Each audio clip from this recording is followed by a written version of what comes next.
Hi, this is Scott Wilson with Foy Incorporated. The topic for this session is demystifying rack tracking. Demystifying rack tracking, an intriguing title. I like this one.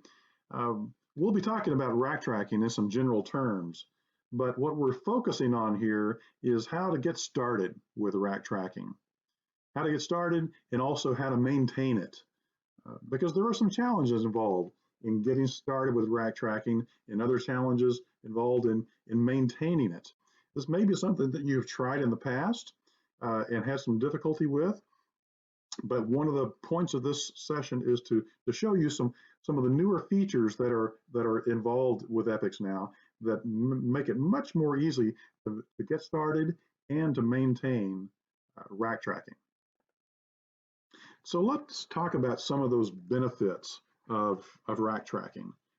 If there's a challenge to this, why go through the challenge unless there's some good benefit? So let's talk about that.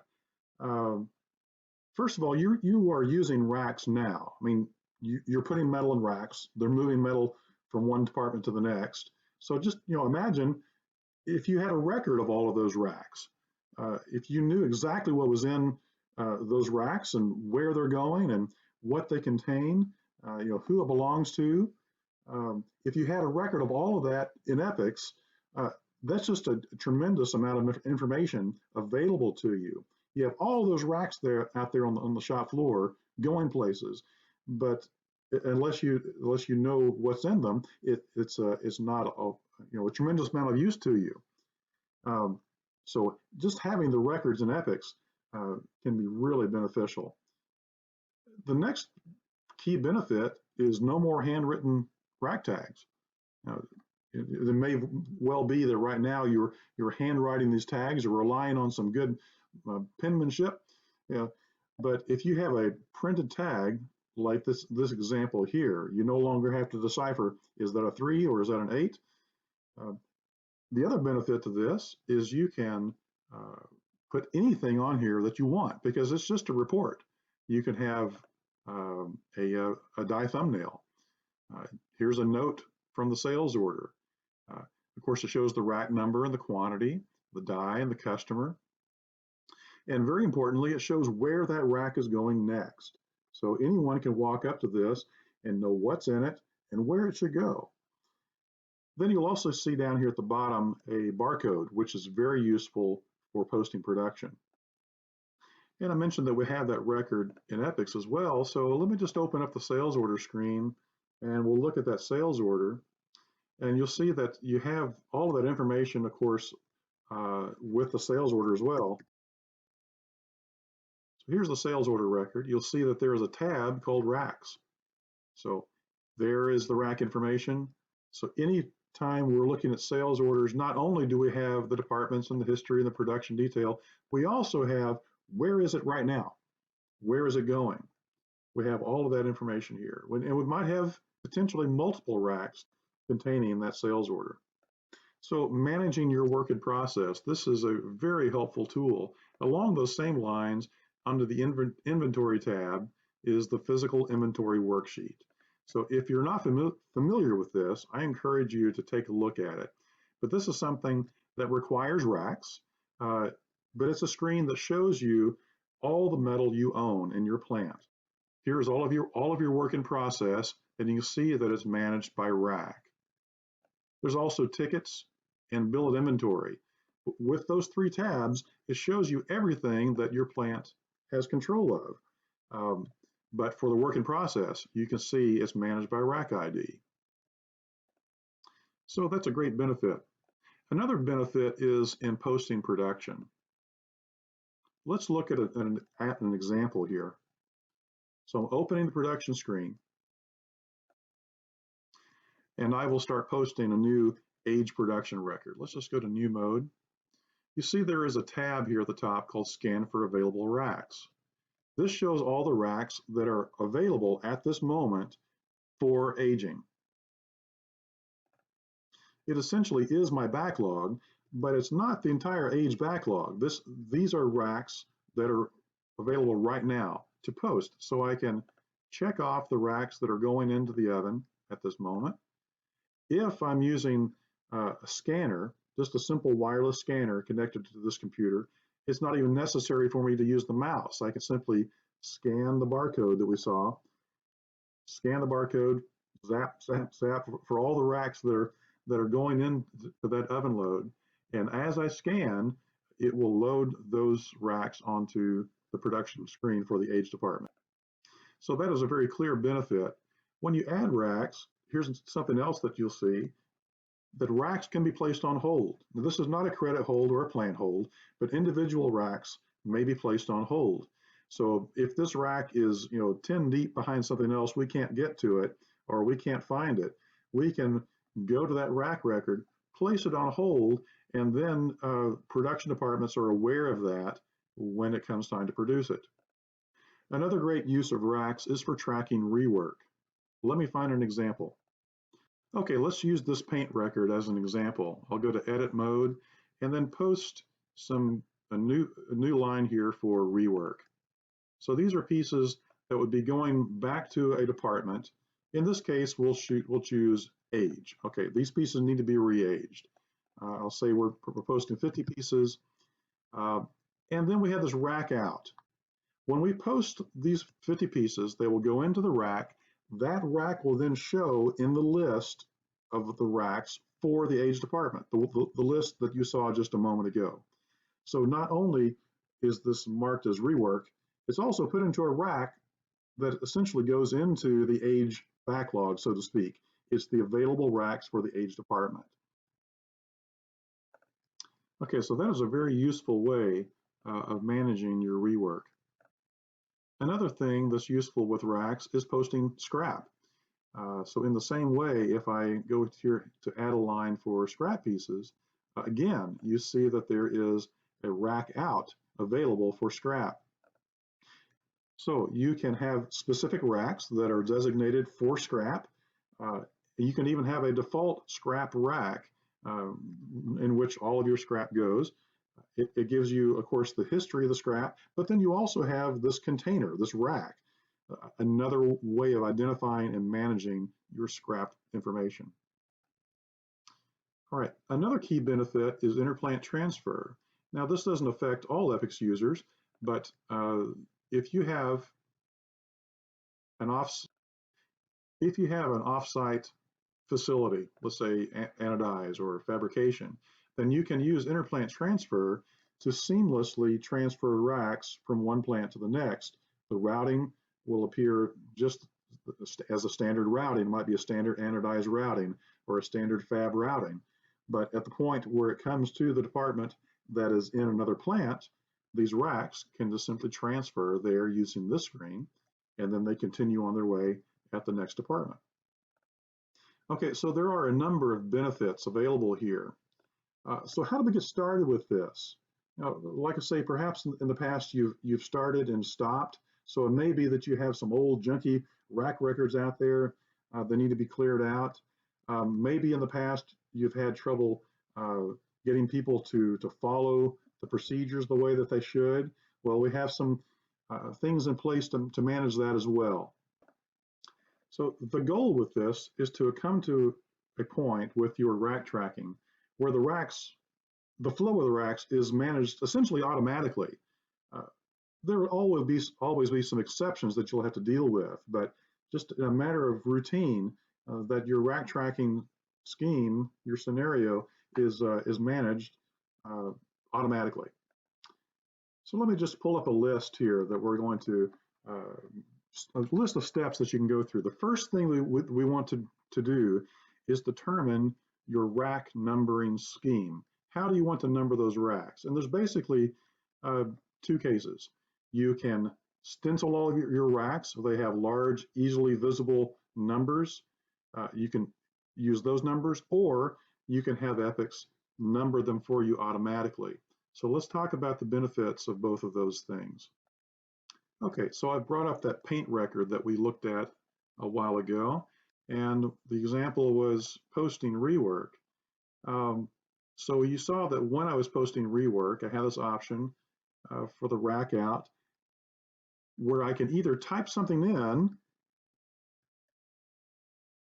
like that, or I can come here to click the number sign button. All right, so you can do either one of those. If my racks were stenciled, let's say that I have this rack that's stenciled as A123, then I can look at the rack, type in the rack number in this way. On the other hand, if I want to go with the automatically assigned numbers, I can simply click the number sign button and EPICS assigns a number for me. Okay, one of the key benefits of having stenciled racks where you type in the number that you want is that it's paperless. It's not required that you print a rack tag. So you can save paper, absolutely. However, that can also be a disadvantage because when you approach the rack, if there's no tag on it, the only way you have of finding the contents of that rack is to make note of the number, go to the computer and look it up. Or if you're carrying a wireless computer with you, a tablet, for example, you can look it up that way. On the other hand, if we do allow EPICS to automatically assign that number, then we have this option here of printing. Of course, this is always an option to print a rack tag, but if you're automatically assigning the numbers, then it's necessary that you print the rack tag, because that's the only place then where you will see the rack number. Okay, so you have the rack ID and all the contents of that rack tag. Okay, so in that case where you're allowing EPICS to assign the numbers, then each department would need to have access to a printer. It's best if they have a printer at every department, so they're not having to run around too much to find access to a printer. As racks come in, they record their rack in. As racks go out, then they post that rack out number and print the tags. Okay, so that is the first step. Let's look at our list again. So a numbering scheme. The second step is to enable pull from racks for all production departments. So this is on the departments and machines screen, right here under the administrator tab. And it's this setting here at the top center called pull from racks. Let me just bring up my list of departments. So this needs to be enabled. This needs to be checked for all production departments. You can see I have it here enabled for age and for my other age department, anodized, but it's not enabled for some of these special non-production departments. It's not enabled for things like credit or invoice, but it must be enabled for all of your production departments. And every production department must participate in this process. Okay, so that's the second step. Let's bring up the list again. The third step is to clear racks. If you have some old junky rack records out there, this is something that you'll need to deal with. So let's look at that rack screen again. Okay, one of the tabs that you see on the screen here is Clear Racks here at the top. And you can see that you can choose by piece count or date or department. As an example, let me just choose 2 years ago. Let's look at racks that have no activity in the past 2 years. Because I think it's a pretty safe bet that if the racks had no activity in 2 years, it's probably not an active rack. Because rack records are a record of real-time information. I mean, what is in the rack right now? There's no such thing as rack history. There's no point in seeing what was in a rack 2 years ago. So I have some junky rack records here, and so I can use the screen to clear their contents. And so let me just show you an example. I'll just bring up this rack record for just a moment, maintain rack, so we can see its contents. Okay, so rack 1002. Now I will clear that rack. We'll just select it over here and choose clear racks. It says, are you sure you want to clear this? Yes, I am. Then it says the rack has been cleared. So if I return to that record and refresh it, you can see that the rack number is still there. The rack still exists. However, its contents are now cleared out. Okay, so it may be at this point that you wish to just delete that rack. If you just want to start fresh, you can do that as well. Now, if you choose the stenciled rack route, then what you will need to do is use this screen to click New and just simply add a rack ID for every rack that you have in the plant. Just create a new record for each one of those racks. Okay, so looking at our list, we have a numbering scheme that we've decided upon. We have enabled pull from racks. We've cleared racks. The next thing is to have a meeting with your responsible people and discuss what's going to happen next. Because you will need cooperation from your people who are actually post in production on the shop floor. Because at the beginning of this process, EPICS has no way of enforcing the use of racks. I'll explain what I mean here in just a moment. So you will need to have the cooperation of everyone involved in posting racks for a few days, 2, 3, 4, whatever number of days is required until the racks are flowing. Okay, so let's discuss that process. Okay, so I've pulled up another list here for us to look at, and so here, let me get that back. Here's my list. Okay, so when we go live with this, the first thing that everyone must do is to start posting a rack out for every production record. Everything they produce, use a rack out. And using the numbering scheme that you decide, either clicking the button or typing in the number, every department, every time they post production, use that rack out. And there's nothing that EPICS can do to enforce that at this point. So we just have to be diligent for a few days to get that rack out posted. Now, the next thing is when it's available to post the rack in. At some point, the rack in will be available. Now, this is an extrusion posting, so there is no rack in. This is where rack tracking starts. So the only thing they have is rack out. So post that rack out and whatever their quantity is there, okay? So they get the rack out, okay? For all other departments, like this paint department here, as soon as the rack in is available, to use it, to post it. And there's two ways that they might know that when that rack is available. The first one is scan for available racks. If they go to this tab and the rack number they see coming in is on this list, then that means that it has been posted by a previous department. Okay, it will only be there if it's ready to post. The other way is if you're printing the rack tag and attaching it to the rack, that it's going to be a new tag, most likely. And if you're using your same tag form, then you may want to put some type of visual indicator on there that it's different. But when they see the new tags coming in, the new rack numbers coming in, they must post that rack in. So let's look at our list. So everyone posts a rack out. As soon as they can, start posting a rack in. And the third step here then is when the rack in is consistently available, when all departments are saying, yeah, we're seeing the rack in regularly. This third step is to enable these two configuration settings, G require rack for production and G enforce rack in department. So let's bring up a separate list here. These two settings found in the production category. So turn those on, and from that point, EPICS will require racks to be posted rather than sales orders, and it will require that those racks be available to that department. So from that point on, you have essentially enforced and enabled rack tracking throughout the plant. Okay, so now we are at a point where rack tracking is in place and it's being maintained.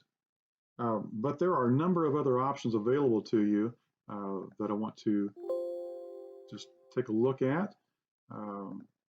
So taking a look at our list again. Okay, so these are the two most important settings that we have to start with. Require rack for production enforce rack in department. So let's look at where those are set on the config screen. I'm going to the production category, and we'll see enforce rack and department right here. So simply go to the network column, change that to yes. Okay, so this will enforce this across the network, and click apply. And then go down and find require rack for production, same thing. So change that to yes and apply. Okay.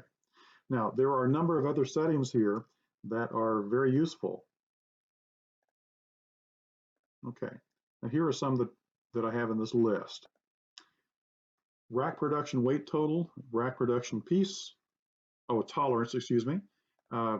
And so we see that one here, rack production weight tolerance, rack production piece tolerance. Okay, so these will allow you to put limits on how much can be posted over what is available in the rack. Okay, so there, of course, there are often miscounts. So there may be a discrepancy between what is actually in the rack and what is reported to be in the rack. So you may want to build in a piece tolerance or a weight tolerance above what is actually there. Okay, and then going along with those two is Rac Override Password. The password to override the restrictions enforced by those two other settings that we just discussed. So you can have a password available to a supervisor, and they can override any restrictions. Okay, now every rack must be emptied. It must be depleted at some point. And that's typically, well, it's always by a department using that rack in production. And when rack comes to the packing department, that's the end of the line for a rack. And so the packing department will always, deplete that rack. And if you have it configured, you might delete that rack as well. So there is a setting here called delete empty racks. Automatically delete rack records when they become empty. So this is a setting that you would not want to use if you were stenciling the racks and typing in the numbers, because you want to reuse those racks again and again.